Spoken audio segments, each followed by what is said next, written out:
Throughout the world, each region seems to have their form of mysterious creatures, from the abominable snowman, Bigfoot, and even the chupacabra. There are mysterious sightings that create both believers and non-believers. Today, we're taking a journey to the fresh waters of the Loch to explore one of the greatest unsolved mysteries of all time. We'll also take a look at some sightings of the Loch Ness Monster, a place that is believed to home a dinosaur-like creature who roams its depths and has become legend throughout the years. Many compare this creature to the believed to be extinct plesiosaurs.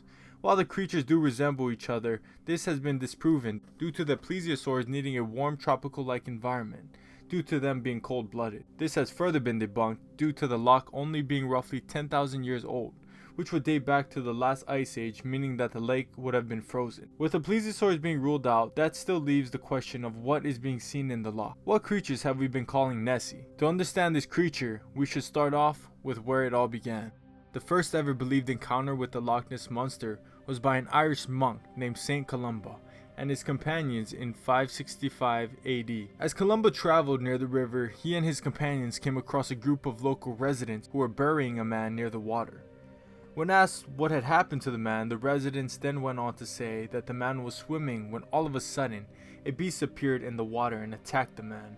After hearing the story, Columba and his men traveled across the river in search of the beast. When they finally came across the creature, Columba made the sign of the cross and told the beast to stop at once and go back and return to where it came from. The beast seemed to heed Columba's threat, as it would turn and flee from the scene. The locals of the area were so thankful and believed that it had been nothing short of a miracle. Rumors spread throughout the years of the strange things that would happen in those waters. Some locals are even said to believe that the loch was home to mythical creatures such as kelpies, which were shape-shifting water spirits that often took the form of horses. Folklore of the creature passed down from generation to generation. Almost 1500 years later, in 1934, when alleged photos of the creatures were brought to surface, photographs of a mysterious creature were brought to light when pictures of a dinosaur-like figure were published in the Daily Mail newspaper. The photo was believed to have been taken by Robert Kenneth Wilson, a gynecologist from London, but Wilson would refuse to be accredited with the photo. The photo would become known as the surgeon's photo. Later, Wilson would claim that he was enjoying a nice day out at the loch when he noticed the creature and rushed to photograph it. He shot multiple photographs, but one stood out above the rest and would be the one to be published. No other shots were very usable as they were very grainy. Many took this photo as hard evidence that there was a creature in the loch, while others dismissed it as a piece of wood or other small animals. This sparked a wave of Nessie believers. Fast forward to the early 90s, and it would be agreed upon that the Nessie photographs were most likely a hoax. It would be believed that Wilson was a cover-up for a wild game hunter, Marmaduke Wetherell, who had failed attempts of capturing the beast. Wetherell was sent prior to the surgeon's photo by London's Daily Mail to bag the creature.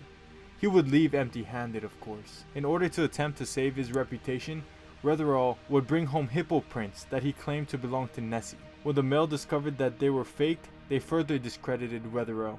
Out of frustration, he decided to return to the loch with a plan. They had made a toy submarine rig that looked to be the creature and used Robert Wilson, a respected physician, to add validity to the hoax. A book eventually came out in 1999 called Nessie, the Surgeon's Photograph Exposed. The book would go into detail on how the hoax happened. After being ridiculed for his lack of findings and invalid proof, Wetherell decided to make a Loch Ness monster of his own. Using Robert Wilson, a toy submarine, and a camera, he pulled off an unbelievable hoax. After taking the submarine model to the loch and having it photographed, he then would hand the photographs to Robert Wilson, who would go to sell the photos to the Daily Mail, giving Wetherell the last laugh. As a culture, we were once innocent and naive, and believed what we were told. But as these types of situations happened throughout the years, it slowly made us trust nothing. Following the Wetherell situation, there have been a huge number of supposed Nessie sightings. Some pranks, others just an opportunity to make some money by selling their stories to the publishers. But what about the group of people who claim to have actually seen something? Stories and sightings grew throughout the years, creating believers and skeptics alike. In 2018, there was an expedition done to try and see what was in the loch, using science. Neil Gemmell, who is one of New Zealand's leading environmental DNA researchers, decided to take a look into the Nessie phenomenon. Gemmell would describe his work as examining all the bits and pieces we leave as we pass through an environment, whether that is flakes of skin, eyelashes, or pee. Gemmell would assemble a team to seek out what was in the waters of the loch.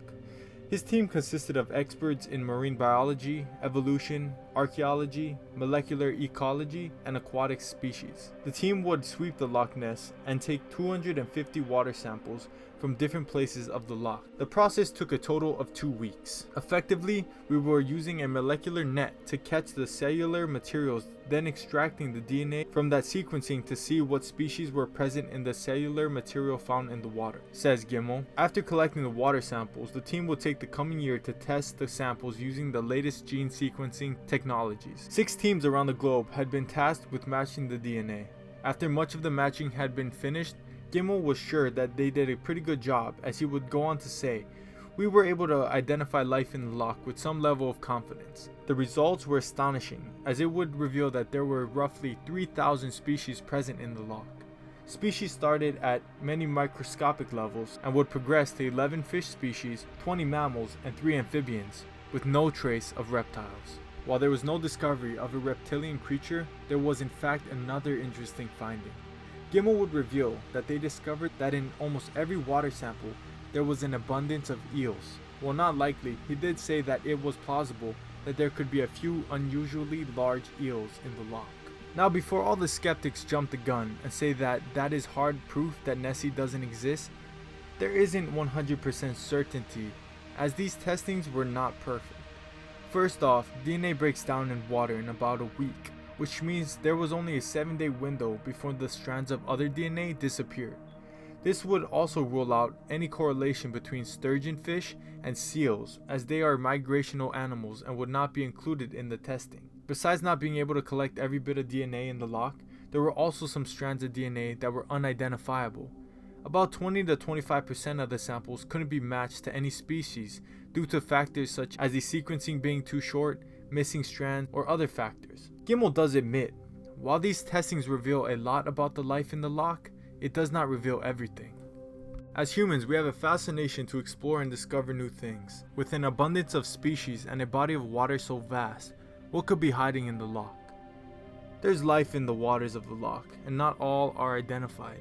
With so many people reporting sightings, it is hard to completely rule out anything, but due to the loch's reputation, could people's eyes be playing tricks on them? Until we have definitive proof, the case of Nessie will be unsolved.